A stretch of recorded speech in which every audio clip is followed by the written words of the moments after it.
네, 프린트물 2페이지 기본선언 425쪽 표시되어 있습니다. 담보 책임 들어갑니다. 무슨 책임이요? 네, 담보 책임은 두 가지입니다. 매수인은 대금 출연, 매도인은 권리 플러스 물건이 오죠. 그래서 권리에 뭐가 있거나 문제, 그래서 권리에 뭐가 있거나 하자가 있다. 또는 뭐에 문제가 있다? 물건에 하자가 있습니다. 그래서 권리 하자와 물건 하자. 그러면 물건의 하자를 알고 삽니다. 알고 사는 걸 뭐라고 그러죠? 악이라고 그래요. 그러면 악의의 매수인. 무슨 매수인이요? 악의의 매수인. 자, 물건의 하자가 있는 것을 알고 삽니다. 어떤 태도를 보일까요? 물건 하자를 알고 사요. 네. 뭐라고 그래요? 싸게 깎아줘. 안 사거나 아예 안 사거나 사더라도 대금 조절해서 계약하지 않을까? 그러니까 알고 산 악의 매수인이 알고 샀죠? 네. 알고 샀는데 다시 물건 하자 가지고 공격할 수는 있다 없다? 그럼 공격할 수 없죠. 그러니까 뭐 가지고는 따지면 안 된다. 물건 하자 가지고 담보 책임 물을 수는 없다는 얘기죠. 근데 이제 권리에 뭐가 있으면 하자를 알고 사는 경우도 있어요, 없어요? 권리 하자, 부동산은 보통 알고 사요, 모르고 사? 부동산 등기부 떼봐, 안 떼봐? 권리 전부가 타인 거 알고 살 수 있죠. 갑이 병재산권 이전 약정을 대금 지급 약정하면 효력이 생기죠. 당사자 일방이 갑이 병의 재산권 이전할 것을 약정할 수 있죠. 상대방이 알까 모를까? 아니 부동산 남의 거 파는 거 등기부 떼면 알 거 아닙니까?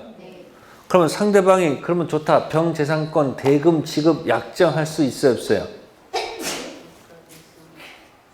있죠? 아니 여기 일방이 갑이고 누구의 재산권을? 타인 병재산권 이전할 것을 약정하고 을이 그래 병재산권 내가 살게 대금 지급 약정할 수 있어요, 없어요? 있어요. 그럼 효력이 생기죠? 네. 그러니까 타인 권리 매매는 효력이 있다는 거예요, 유효하다는 얘기예요. 효력이 있어요. 그러니까 타인 권리 매매는 뭐다? 유효하다 이야기예요. 그럼 약속한 대로 갑은 그 병재산권을 이전하면 되잖아요. 네. 근데 이전을 못 해준다고 한다면 첫 번째, 혹시 잘못 있다 한다면 채무불이행 들어가서 놀면 돼요. 약속했는데 못 넘겨주잖아요. 근데 갑의 잘못으로 못 넘겨주게 되면 무슨 불이행? 채무불이행 들어가서 이거 들어가서 법정해지 원상회복 손해배상할 수도 있죠. 네. 그러면 이거보다도 더 밑에 있는 게 담보 책임이라고. 채무를 이행, 불이행 더 밑에 있는 게 뭐라고요? 그러니까 채무불이행 아까 얘기했잖아요. 쌍무에서 어디로 넘어갈 때 유상 넘어갈 때 넘어지는 거리가 채무불이행이죠. 네. 채무를 다 이행했는데 그 다음 나오는 게 뭐다? 담보 책임이라고. 그럼 담보 책임이죠. 네. 그러면 못 넘겨주면 당연히 매수인은 알고 샀잖아요. 네. 그러면 돈은 돌려받아야 되지 않을까? 아니 못 넘겨받으면 돈 줬는데 못 넘겨두면 어떻게 돼요? 돈 돌려받을 거 아니에요. 그럼 돌려받게 사는 말이 뭐예요? 해체. 그래서 여기 1. 권리 전부가 타인 거라고 돼 있죠. 취득해서 못 넘겨주죠. 그럼 부동산 같은 경우는 전부 다 알고 사지 않을까? 동산 같은 경우는 모를 수도 있지만 부동산 같은 경우는 당연히 아니까 뭐다? 악이죠. 여러분 자꾸 악의를 나쁜 놈 이렇게 사면 안 된다니까. 그 도덕적 판단하지 마시고 그런 사실을 알고 사면 악이고 모르고 사면 선이다. 그런 것밖에 없어요. 근데 여러분 악의를 너무 미워하지. 너무 미워하지 마세요. 아시겠어요? 그러니까 알고 샀다 하더라도 못 넘겨받으면 해지할 수는 있잖아요. 그러나 손해배상은 청구할 수가 없어요. 이게 채무 불이행 들어갔다 한다면은 알고 샀다 하더라도 여기 체불로 인한 법정해제, 원상회복, 손해배상까지 가지. 이걸로 가면. 근데 이게 아니고 담보 책임 들어가게 되면 알고 산 악의는 해제 뺏기 못해요. 무슨 배상 안 돼요? 그래서 오른쪽에다가 전해. 뭘 전해? 권리 전부할 때 전자 있죠. 해지할 때 해자 두 글자 압축한 거야. 뭐라고? 전해. 전부 해지할 수는 있죠.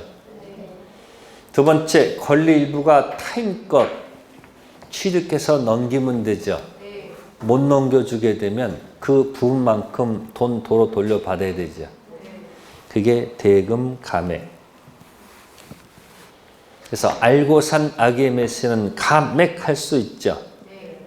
근데 해제 선배 안 되죠. 그러니까 일자하고 감자 묶어서 뭐다? 일감. 전해 일감 줄이면 그 다음에 3번 4번 보세요. 수량 부족 일부 멸시. 양이 부족해요. 알고 사게 되면 대금 조절하고 샀지 않을까? 그래놓고 다시 알고 산 사람이 담보 책임 공격하면 안 되지. 그러니까 수량 부족 일부 멸시를 알고 산 매수인은 아무것도 인정할 수가 없다는 얘기죠. 또 용익적 권리에서 제한되어 있습니다. 자, 전세권 붙은 건물 삽니다. 산 매수인 사용할 수 없는 걸 알아요? 몰라요? 알죠? 그죠? 또 샀을 때 그것만큼 조절하고 샀을 거 아니에요? 그럼 안고 사놓고 다시 또 사용할 수 없다고 해서 공격하면 안 되지.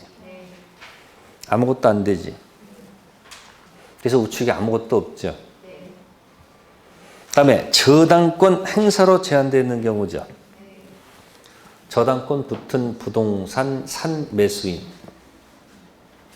저당권 실행으로 소유권을 취득할 수 없다면 만약에 산 매수인이 돈까지 줬는데 이런 일이 발생했다면요. 계약 당연히 뭐해서 해지해서 돈 돌려받고 또 손해배상까지도 공격할 수 있습니다.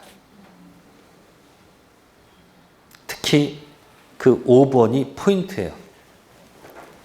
담보 책임 중에서 알고 샀는데 손해배상까지 요구할 수 있는 건 이거 하나밖에 없습니다. 그래서 말을 한번 돌려가지고 저만 손해. 무슨 손해? 그래서 밑에 담보 책임 종합 있죠. 그거 이해하시면 담보 책임 대입만 하면 돼요. 기계적으로 갖다 대입하면 답이 나옵니다. 읽어보세요. 다음 암호를 푸시기 바랍니다. 전해 일감 줄이면 저만 손해라는 사실을 뭐라고? 절대 아무것도 뭐 할 수 없다. 이 수용은 또 뭐예요? 이제 점점 똑똑해지고 있습니다. 이렇게 해서 힘든 건 이렇게 해서 딱 계속 기계적으로 대입해서 답. 이건 문제 풀이할 때 계속 대입만 하면 되는 거예요. 그러니까 뭐야? 전부 해제, 일부 감액, 저당권 붙은 산 매수인은 담보 책임 들어가서 뭐다? 두 가지 들어가. 해제 플러스 손해. 전해라 일감 줄이면 저만 손해라는 사실을 그랬더니 뭐라고 그래요? 뭐라고? 절대 아무것도 수용할 수 없다. 수량부족 용익적 권리는 악의는 아무것도 안 된다는 얘기죠. 자, 이래놓고 우리는 한번 봅시다. 400 거기 그림이 들어가는 포인트가 있을 거예요. 담보 책임 그림 펴볼까요? 425쪽 가보세요.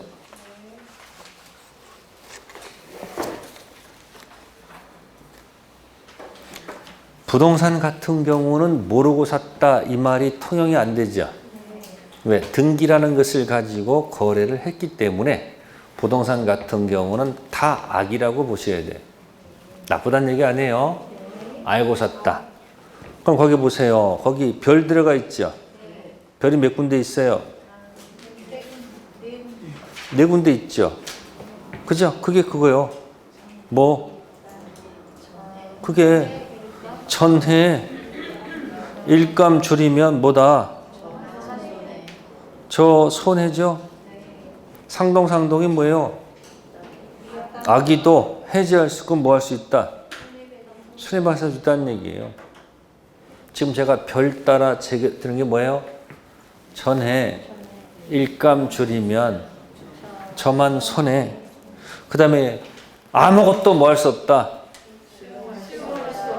그게 악의는 안 되잖아요. 전부 다. 수량부족과 용익적은.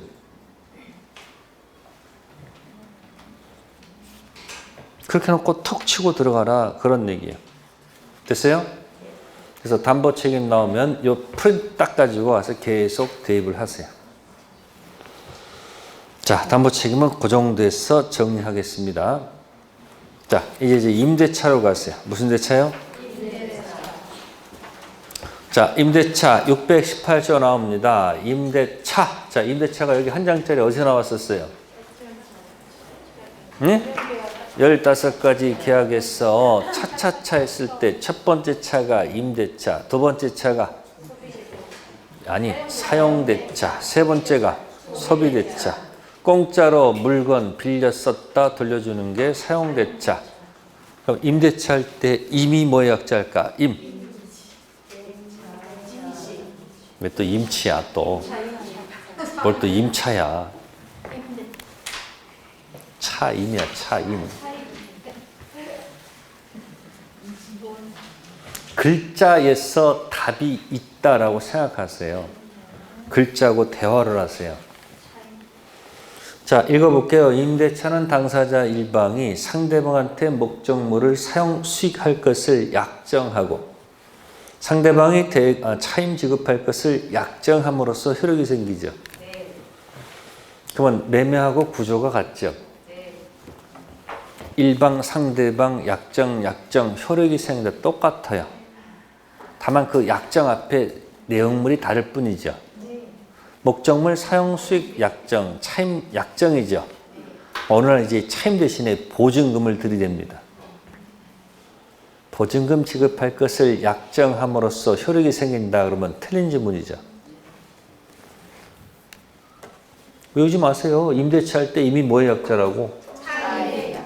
그러니까 대여자, 차용자, 차임. 그래서 그 밑에 이제 목적물 임대인 사람이 임차인 사람한테 차임 채권을 갖고 있는 거죠. 그러면 임차인 사람은 임대인 사람에게 사용수익 청구할 수 있죠. 가로 열고 이것을 우리는 임차권이라 한다. 무슨 권? 임차권. 그러면 임차권은 2편 물권에 있습니까? 3편 채권에 있습니까?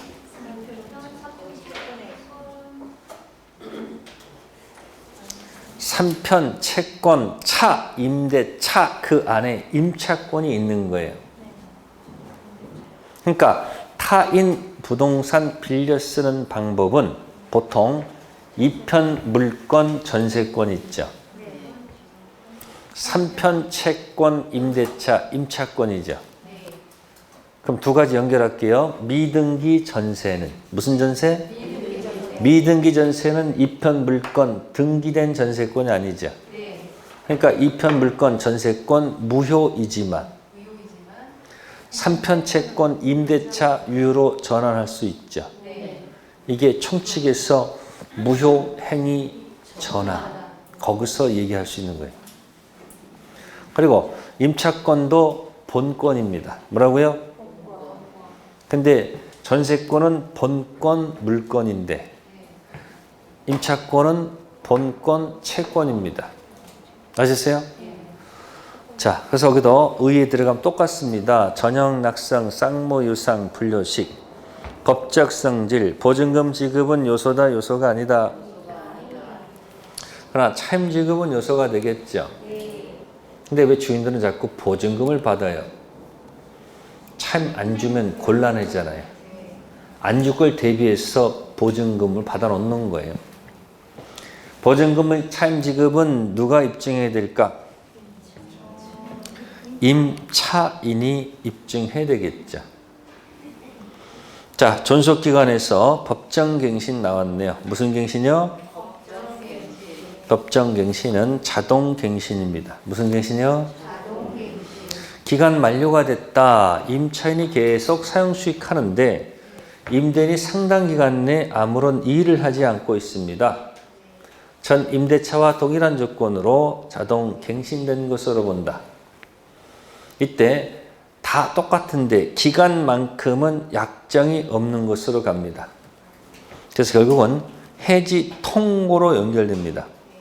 그래서 여러분들은 그 3번에 법정갱신이라는 제도 있죠.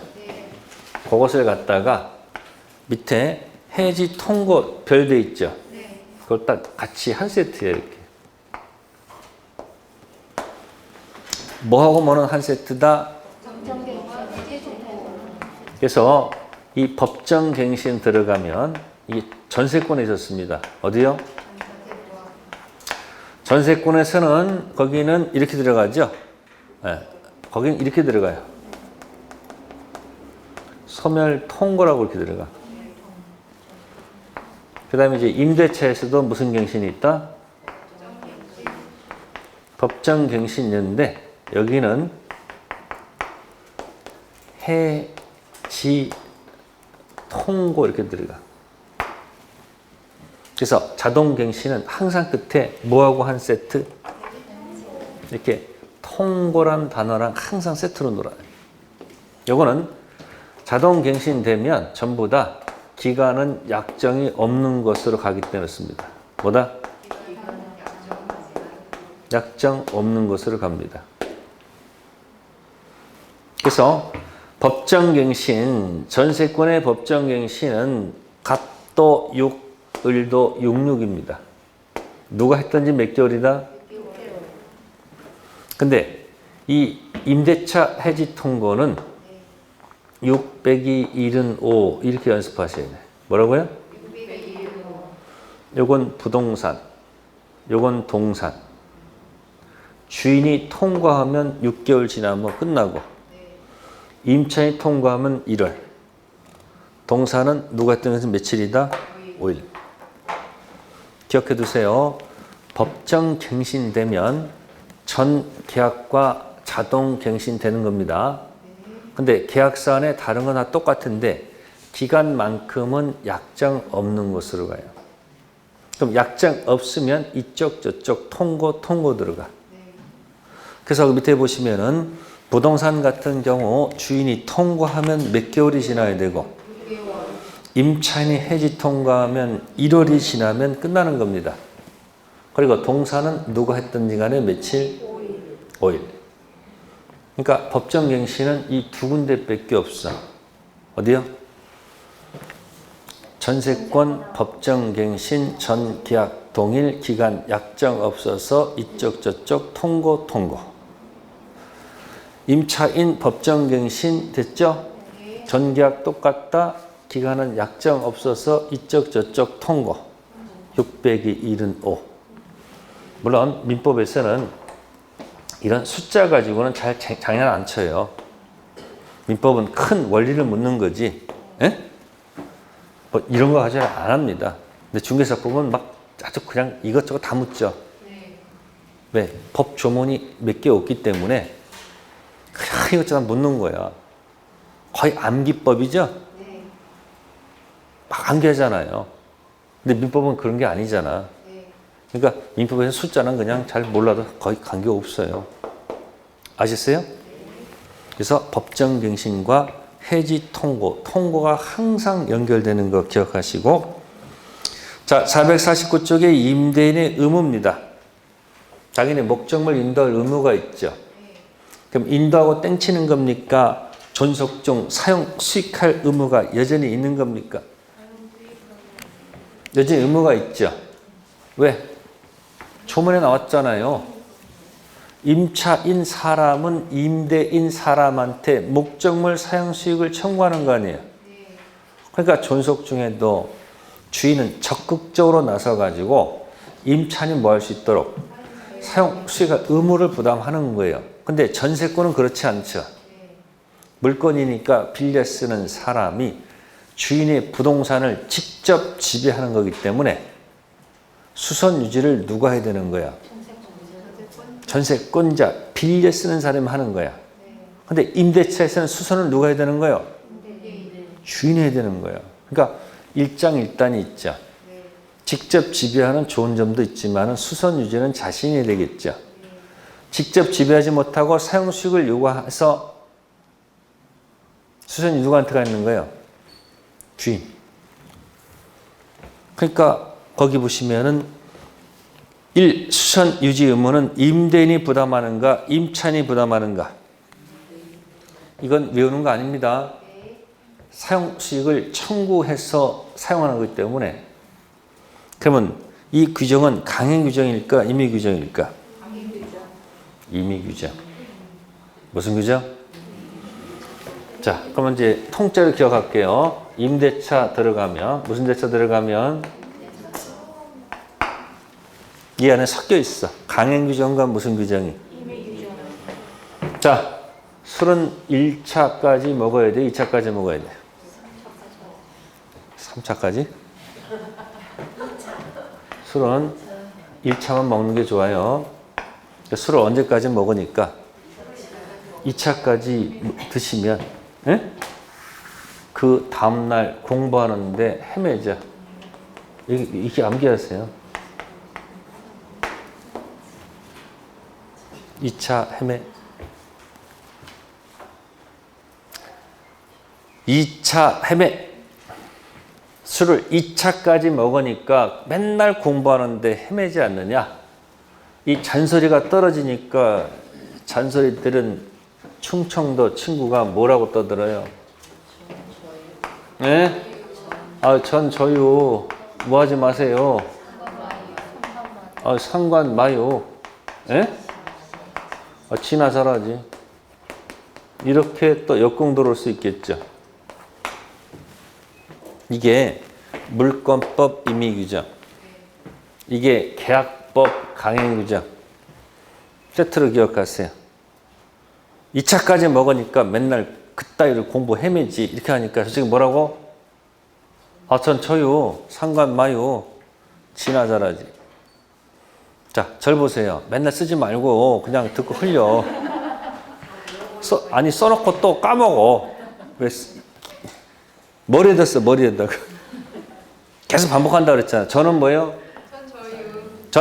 전세권 양도 금지 특약은 유효. 저당권 효력이 미치는 부합물, 종물, 단리정에도 유효. 유치권 발생 배제 특약도 유효. 상린관계 단리정에도 유효.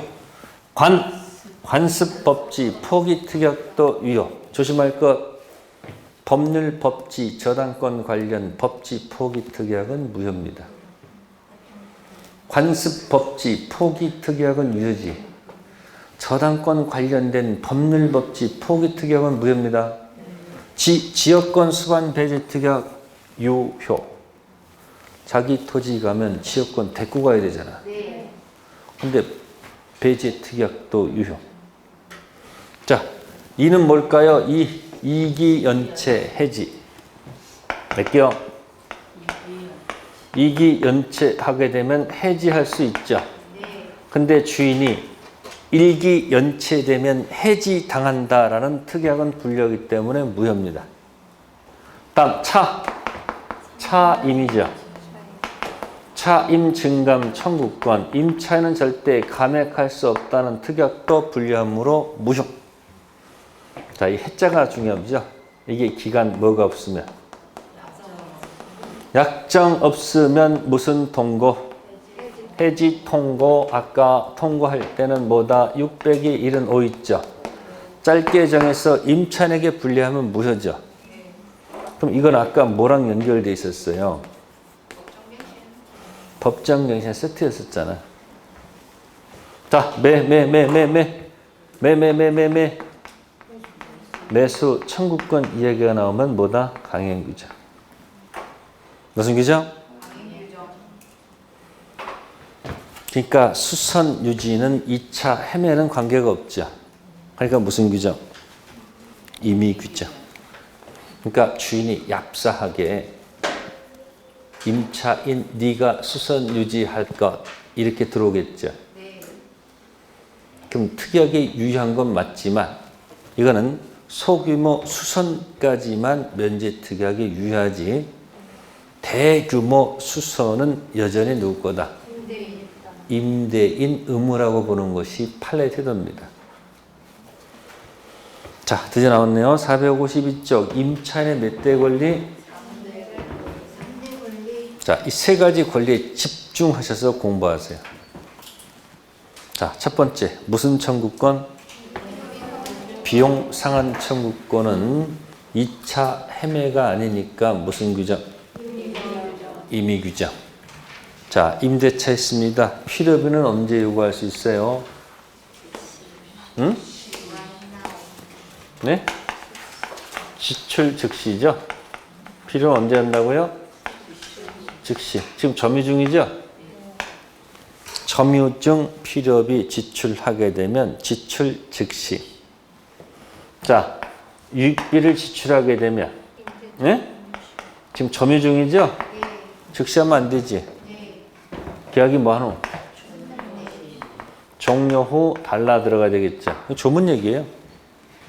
근데 지금 이건 지금 점유 중 얘기하는 거죠?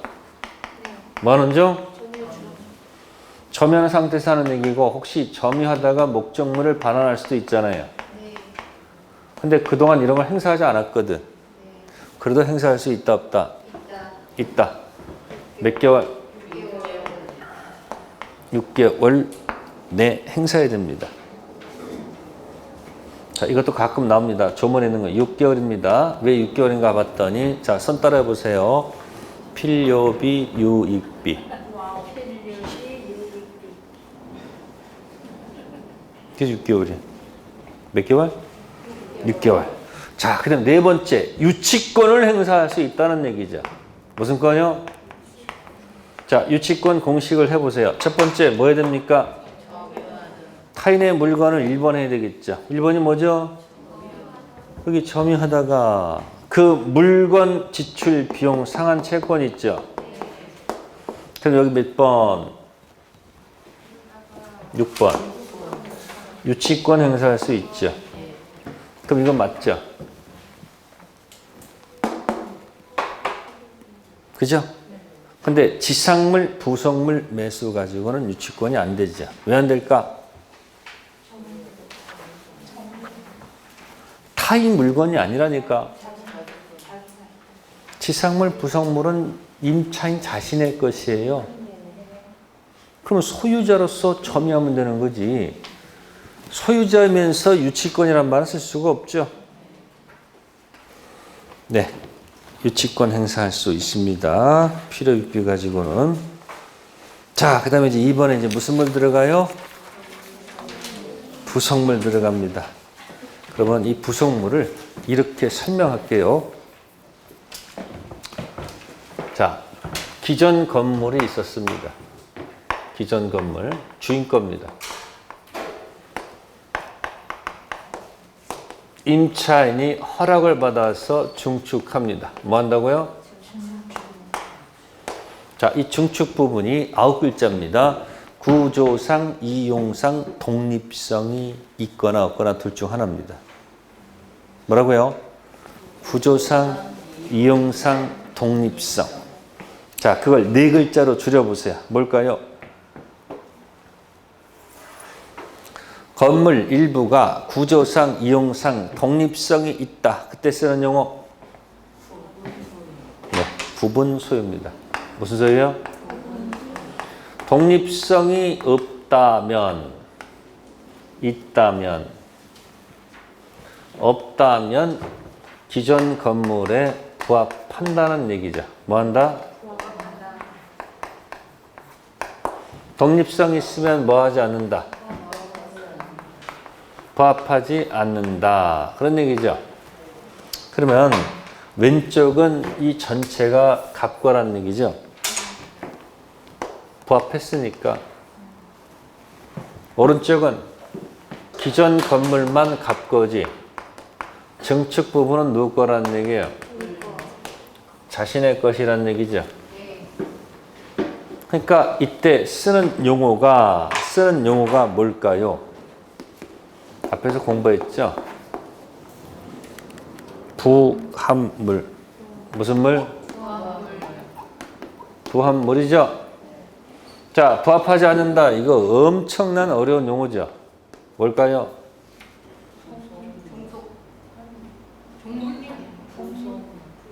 종속물?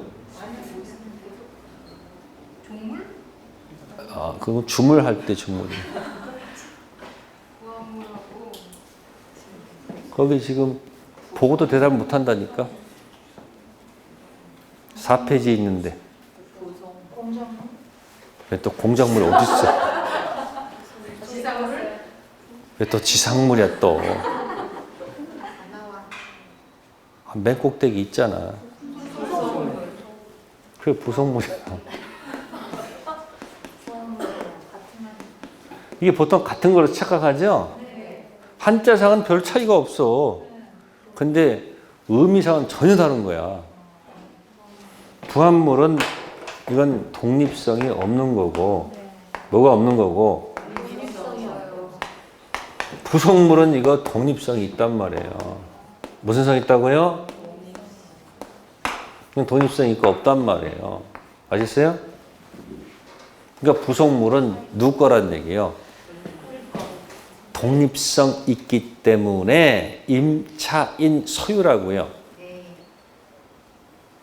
그러면 예를 들어서 왼쪽에 기존 건물에 만약에 저당권이 설정돼 있었다 한다면 이건 부합물이니까 여기도 효력이 미치겠지. 그러니까 경락당하면 경락인은 중축 부분까지 덤으로 취득하는 거예요. 자, 기존 건물에 여기에 저당권이 설정돼 있었다 한다면 여기는 효력이 안 미치겠지. 그러니까 경락인은 기존 건물만 받는 거지 증축 부분까지 갈 수는 없다는 얘기예요. 그러니까 용어가 탄생했죠. 무슨 물? 여기 부합물이 있고 뭐가 있어요 지금? 그러면 임차인 증축비용 들어갔을 거 아니에요. 그럼 가치가 증가했잖아. 그 비용은 받아야지. 갑이 가지고 왔으니까. 그래서 유익비 상환 청구 들어가는 거예요. 무슨 비용? 계량 비용 유익비를 돌려주세요라고 유익비 상환 청구권 행사한다 이야기죠. 그럼 이쪽은 무슨 용어 써야 돼? 그러니까 임차인이 증축 부분 갖고 있다가 기간이 끝나고 나서 나갈 때 네가 사라. 그게 뭐다? 부속물 사라라는 뭐 들어갈 수 있다? 매수 청구권 들어가면 되겠죠. 그러면 아까 유익비는 아까 유치권이 됐었죠. 왜 돼요? 가능했겠죠. 자, 부속물 가지고는 유치권이 될까요? 안 될까요? 왜 안 돼요? 타인 물건이 아니고 자기 물건이잖아요. 아니 그것도 귀찮아 죽겠어. 머리 아픈데 자꾸. 그러면 그냥 글자가 같으니까 된다.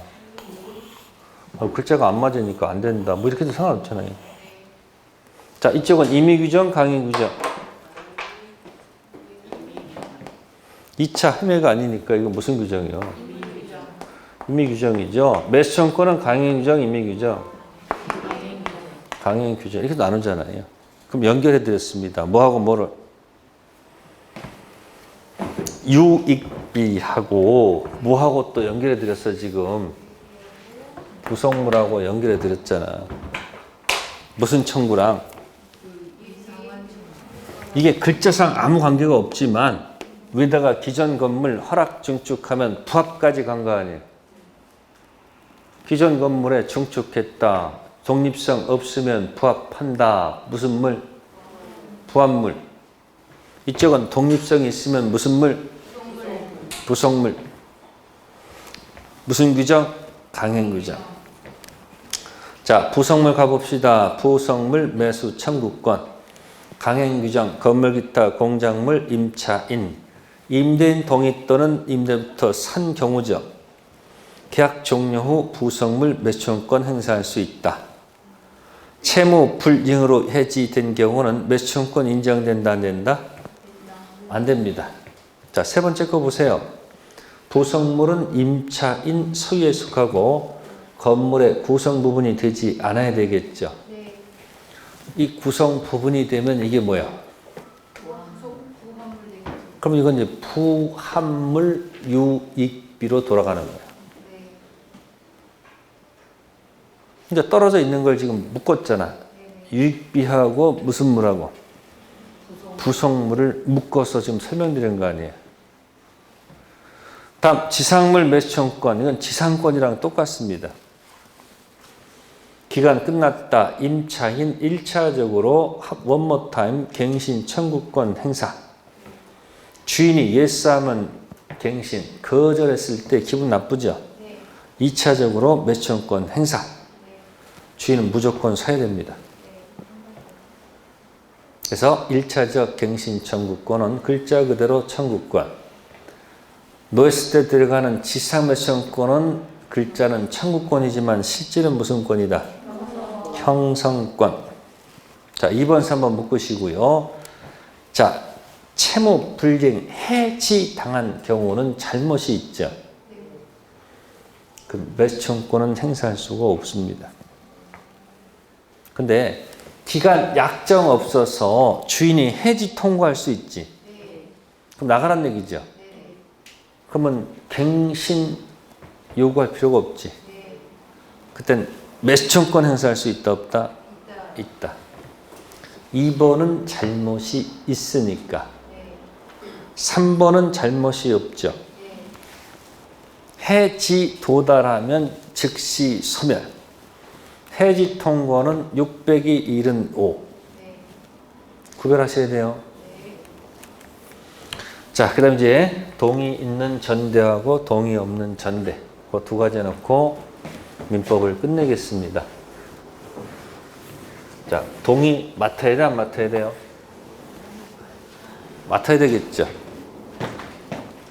자, 동의 없이 했다는 얘기야. 뭐 없이요? 그러면 나눠서 보세요. 동의 없이 하게 되면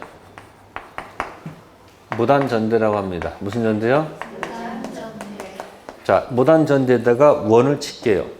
무단전대는 의, 병 사이에서는 이 계약은 1, 2, 3, 4 중 어디일까요?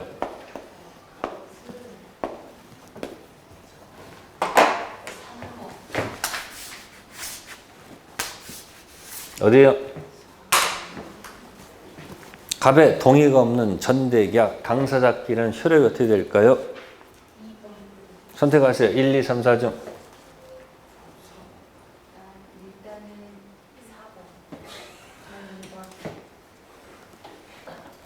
정답은 4번이에요. 뭐라고요? 아, 남의 거 팔아먹어도 유효한데. 동의가 없어도 당사자끼리는 뭐하다? 유효. 그러니까 뭐도 아니고 이거. 불확정 무효도 아니고 확정 무효도 아니고 불확정 유효도 아니고 유효하다고요. 당사자끼리. 그러나 병이 이 유효를 가지고 얘한테 얘기하는 거죠. 얘한테 가서 떠들면 안 되지. 그럼 이제 여러분들을 이제 현혹해. 무단 전대했을 때 주인이 동의하면 유효, 동의 안 하면 무효가 되므로 불확정 무효입니다. 그러면 또 그럴듯하지? 아니야. 무단 전대도 무조건 뭐하다? 당사 무조건 유효한 거야. 단 이 사실을 가지고 누구한테? 갑한테 가서 따질 수는 없다. 그러면 갑의 눈에 봤을 때 이 병의 점유는 정상이에요? 비정상이에요? 갑의 눈에 봤을 때는 정상이 아니잖아요. 그러니까 불법 점유로 보인다고요. 기분 나쁘다는 얘기죠. 무슨 점유? 자, 그런데 이 임대차가 존속하게 되면 갑은 을한테 여전히 차임받을 수 있죠. 갑이 을한테 존속하는 동안 뭐 받을 수 있어요? 차임 요구할 수 있죠. 따라서 차임에 대신하는 불법 점유란 무슨 배상?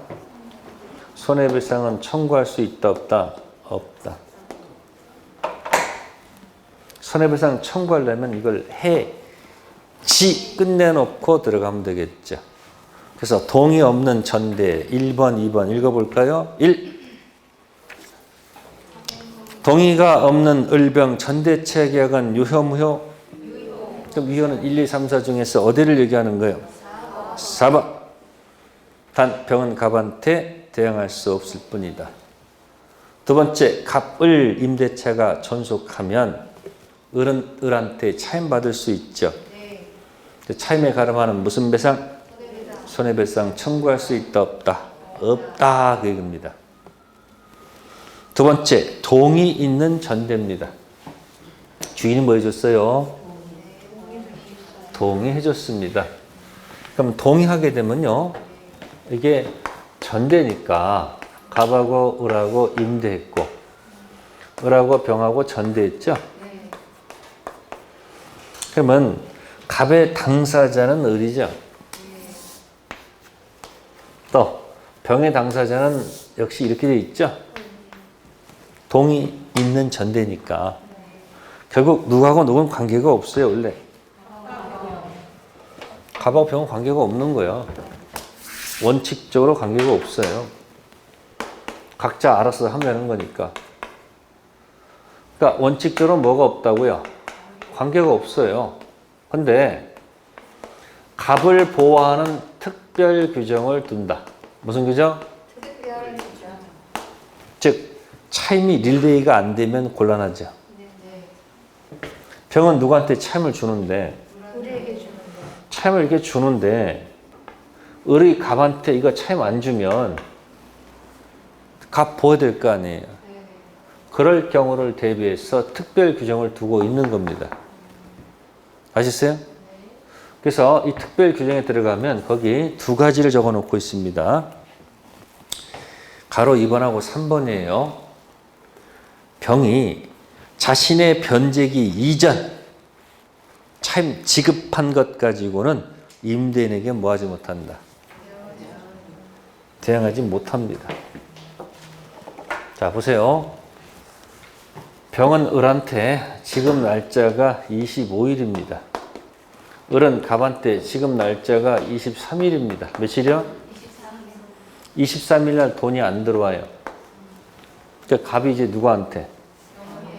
병한테 25일 지급할 차임을 나한테 주라. 이렇게 요구할 수 있다 없다? 있습니다. 됐어요? 네. 네가 줄 차임을 갖다가 나한테 달라는 얘기죠? 네. 이렇게 얘기했더니 병이 뭐라고 그러냐? 22일 날, 며칠 날 을이 급하다고 해서 나 이미 차임을 줬다. 에? 그래 나는 당 줄 수가 없다. 이게 허용 안 된단 말이야. 자신의 지급 날짜 이전 준 것 가지고는 갑한테 뭐 할 수 없다. 대항할 수가 없다고. 그럼 언제 대항할 수 있다? 밑에 거. 자신이 변제기 뭐다? 이후 준 것 가지고는 요구할 수 있죠.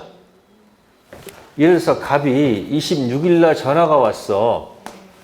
병한테 줄 거 나한테 달라 그러니까 병이 뭐라고 그래요?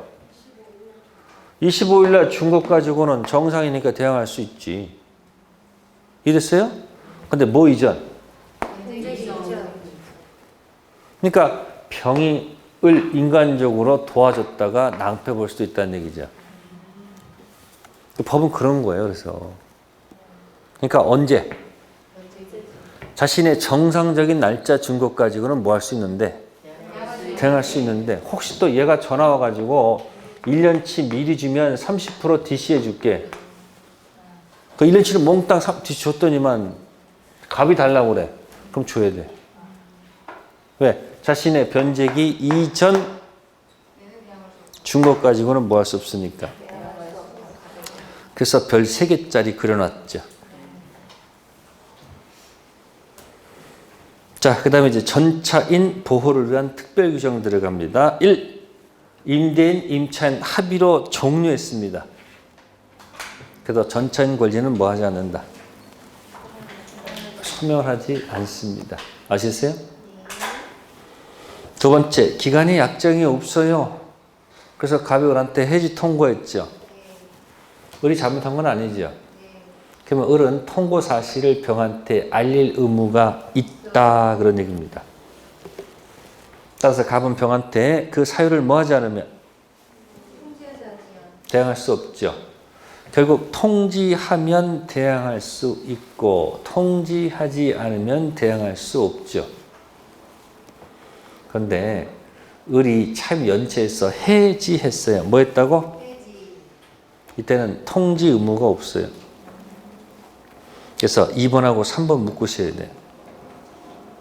3번은 판례 태도입니다. 그러니까 지금 계속 뭐하고 뭐 비교해야 돼요?